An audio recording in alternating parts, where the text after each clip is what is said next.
Eleonor va a abrir un debate que no es nuevo en la ciudad ni en el país y que cada vez se está presentando con más fuerza en la agenda de gobierno y que tiene que ver con empezar a trabajar sobre la igualdad de oportunidades entre hombres y mujeres. Nosotros desde la gestión de gobierno venimos iniciando ese trayecto desde un programa transversal de incorporar la perspectiva de género en las políticas públicas que se llama Date Cuenta. El año pasado, a través de la participación del Consejo Nacional de la Mujer, hemos realizado una etapa de sensibilización y de capacitación a empleados y a funcionarios municipales que va a continuar mañana con Eleonor. Además, hemos realizado talleres en las escuelas secundarias para trabajar sobre la prevención en los casos de violencia. Participamos de espacios específicos para trabajar la problemática de la violencia de género convocados en la ciudad.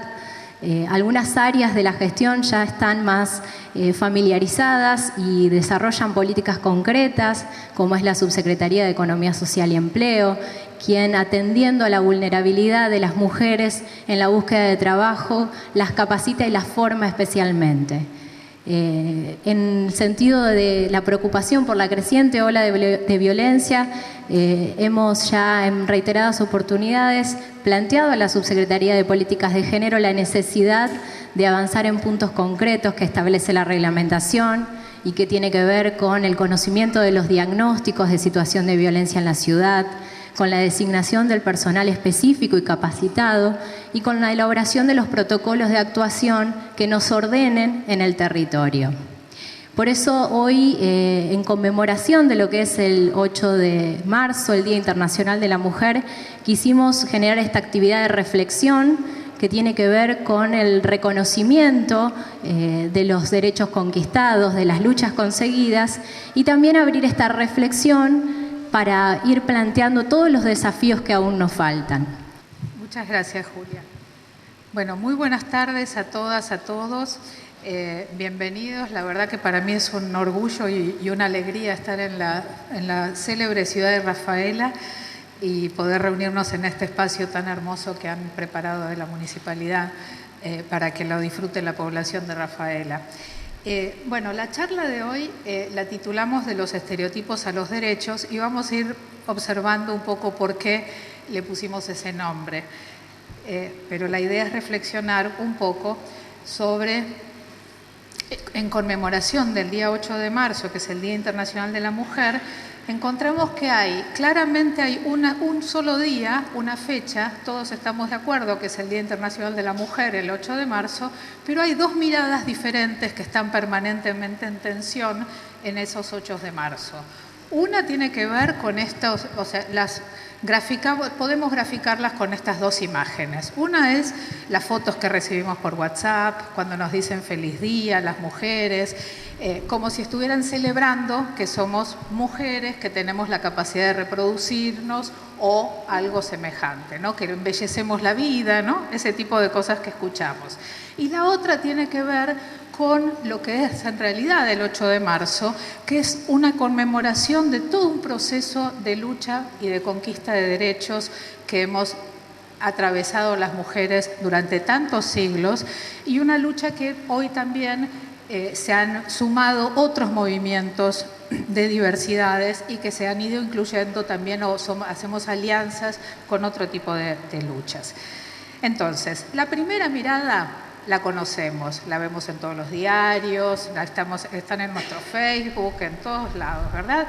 Las mujeres como casi presas de nuestra ansia irrefrenable de comprar y consumir cosas y que nos hacen ofertas increíbles, atractivísimas por el Día de la Mujer, según creen los marketineros. Las mujeres como madres, ¿no? Esto es bastante interesante, son cosas que encontré. Son apenas 2-3 botones de una extensísima muestra que en esta misma semana estaba en las páginas de internet. Este Día de la Mujer lo festejan las mamás y las que están a punto de serlo. O sea, no es el Día de la Mujer, es el Día de la Madre para algunos, ¿no es cierto? Ok. O ayer esta publicidad de Aerolíneas Argentinas que generó tanto revuelo en las redes sociales, ¿no? Si sos mujer y viajás, puede ser que en tu maletín de mano lo que te interese llevar son algunas de estas cosas y no más que ellas. O sea, podés llevar tu lápiz labial, el delineador, maquillaje y perfume de hasta 100 milímetros. Lo que no podés llevar son limas, tijeras ni pinzas de depilar. No hablan nada de libros, de armas, o sea, todo lo demás queda fuera. En los comentarios de Facebook era muy divertido porque alguno que otro puso, el cerebro lo tengo que dejar abajo cuando voy a volar. Y estos también son algunos de los mensajes que vienen después a contestar todos esos estereotipos que resuenan y se multiplican y se perpetúan. No quiero flores, quiero respeto, y no solo un día, sino todos los días. Y es aquí donde gravita el sentido del 8 de marzo, en realidad.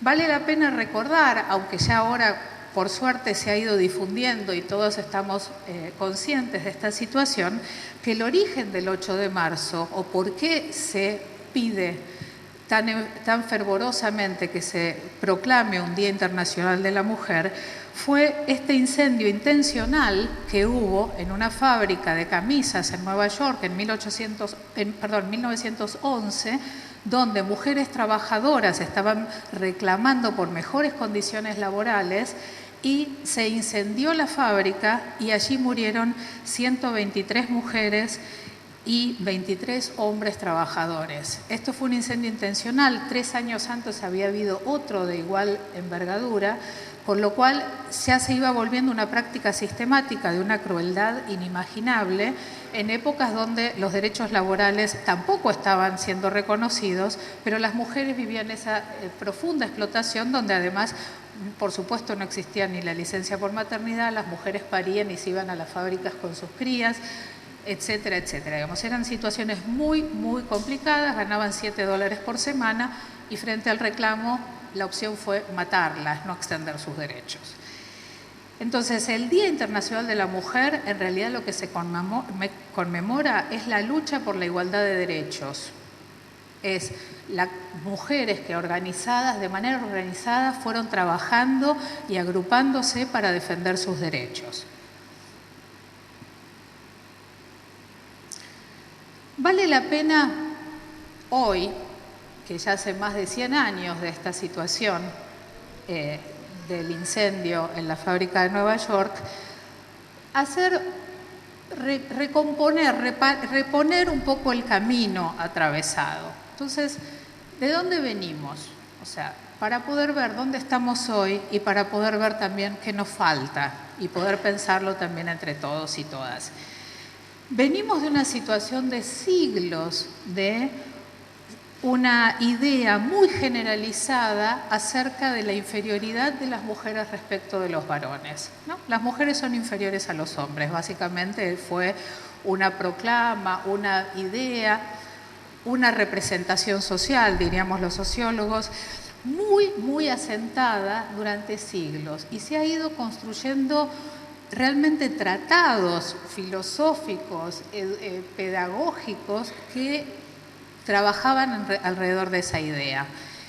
El siglo XIX fue muy prolífico en ese tipo de posicionamientos. El gran Rousseau, uno de los filósofos más brillantes de la Ilustración, tiene su famoso libro Emilio, o sobre el Tratado de la Educación, quienes sean profesores, profesoras lo deben conocer muy bien, donde se diseñaba cuál era el mejor tipo de educación que se le podía dar al alumno imaginado por la Ilustración, que era Emilio. Sofía, la compañera de Emilio, aparecía recién en el 5º capítulo y básicamente su posición era, la necesidad de educación de Sofía era ser educada para agradar a Emilio, para hacerle la vida suave, para preparar la vida doméstica de Emilio, etcétera, etcétera, etcétera. Y todo eso se suponía que era un fundamento que se fundamentaba en la naturaleza femenina, o sea que las mujeres éramos naturalmente inferiores a los hombres. Hoy parece algo antiguo, pero sin embargo todavía siguen habiendo algunos retazos de esas posiciones. No hace mucho salió en un diario que incluso algún que otro presidente hizo alguna declaración en ese sentido. Y hace pocos años le pidieron la renuncia al presidente de una de las universidades más prestigiosas del mundo, de la Universidad de Harvard, por haber sugerido que había menos mujeres científicas por causa de que ellas no tenían tanta capacidad para este tipo de razonamientos. O sea, había una ideología muy pesada sobre eso. Hoy se ha disipado, pero todavía no ha desaparecido. Toda esta ideología también generó un lugar subordinado, un lugar secundario de las mujeres en la familia, pero también en la sociedad. Para ingresar a las universidades, las mujeres tuvimos que esperar 12 siglos. Se inventan las primeras universidades y estaba restringido el acceso a las universidades para las mujeres. ¿Por qué? Y porque las mujeres éramos inferiores, ¿no? Entonces era toda una concatenación de ideas y de representaciones en torno a eso. El mercado de trabajo no es que las mujeres no hayamos trabajado siempre, porque siempre han habido mujeres que trabajaron de forma remunerada y las mujeres hemos trabajado toda la vida en las casas, en el campo, en la producción doméstica, etcétera, pero se consideraba que las mujeres no trabajábamos. En la política lo mismo, fue un coto masculino durante muchísimo tiempo. Entonces, siempre un lugar secundario para las mujeres en la sociedad, con una impronta muy potente de ese tipo de posiciones durante el siglo XIX. Los derechos también estaban restringidos en ese marco ideológico, cultural, político e institucional. Entonces, las mujeres hasta hace un siglo tenían que pedir autorización incluso a sus maridos para poder disponer de sus propios bienes. Había una cantidad...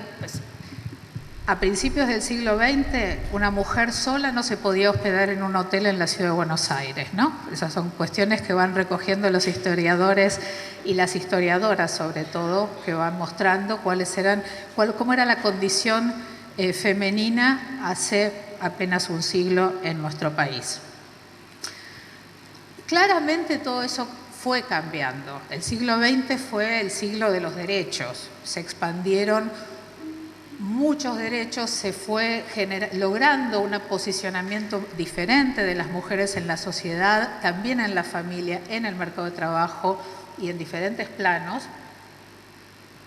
O sea que ahora vamos a ver algunos de estos movimientos. Y queremos también reflexionar hacia el final de la charla qué es lo que falta, porque a partir de eso también vamos a poder diseñar o reforzar la agenda que tenemos por delante para un día llegar a decir conseguimos la igualdad real, ¿no? Todavía hoy estamos en el camino. Entonces, ¿dónde estamos hoy? Han habido, decía, avances jurídicos muy importantes que fueron o son, sin duda, la expresión de cambios culturales. Estos avances no se hubieran producido si seguíamos formando a hombres y mujeres con esta idea arcaica de la superioridad masculina y la inferioridad femenina. O sea, se fueron generando estos cambios por luchas, por conquistas de derechos. Los derechos nunca vienen porque algún iluminado o alguna iluminada se le ocurrió en un escritorio, sino que vienen de las movilizaciones, no como aquella de 1911, como las movilizaciones que realmente van logrando que se extiendan los límites, que se traspasen lo que se consideraba un límite para entrar en otro terreno, ¿no? Y poder ampliar nuestra perspectiva de lo que nos corresponde por el hecho de ser personas. Entonces, en el plano internacional han habido, no sé si ustedes alcanzan a leer, pero lo repaso muy rápidamente.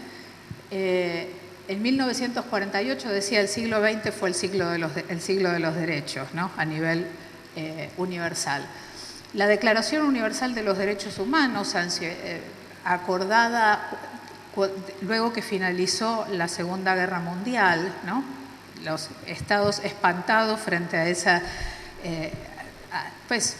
aberración de tantos millones de personas muertas se dieron esta ley entre todos, que finalmente, bueno, en fin, no nos vamos a detener en qué pasó en términos de paz, en lo que siguió. Vamos a seguir con la cuestión de los derechos de las mujeres y cómo fueron avanzando. En 1979 se sancionó la Convención sobre la eliminación de todas las formas de discriminación contra las mujeres. Y esto fue también aprobada por las Naciones Unidas. Y es una convención, eso quiere decir que los países, cuando la ratifican, ya están obligados a implementarla dentro de su marco legal nacional. Esta convención trabajaba sobre temas de trabajo, participación política, educación, salud, una cantidad de esferas. Sin embargo, todavía no trabajaba la cuestión de violencia contra las mujeres. ¿Por qué? Porque se consideraba que ese era un asunto privado, que se trataba en las casas. Era un asunto doméstico sobre el cual los estados no debían intervenir. 1979, hace muchas de nosotras ya habíamos nacido. En 1993 hubo una conferencia internacional, además de las convenciones, Naciones Unidas cada tanto reúne a los jefes de Estado y se reúnen ONGs y movimientos de la sociedad civil y se plantean algunos acuerdos que no tienen el peso jurídico que tiene una convención, pero que sin embargo son aquellos consensos que van avanzando en derechos. Y la Conferencia Mundial de Derechos Humanos, que se realizó en Viena en 1993, estableció por primera vez la idea de los derechos de las mujeres son derechos humanos. Hace 20 años. No es tanto, ¿no? Pero parece que como que habían sido tratados como un capítulo adicional.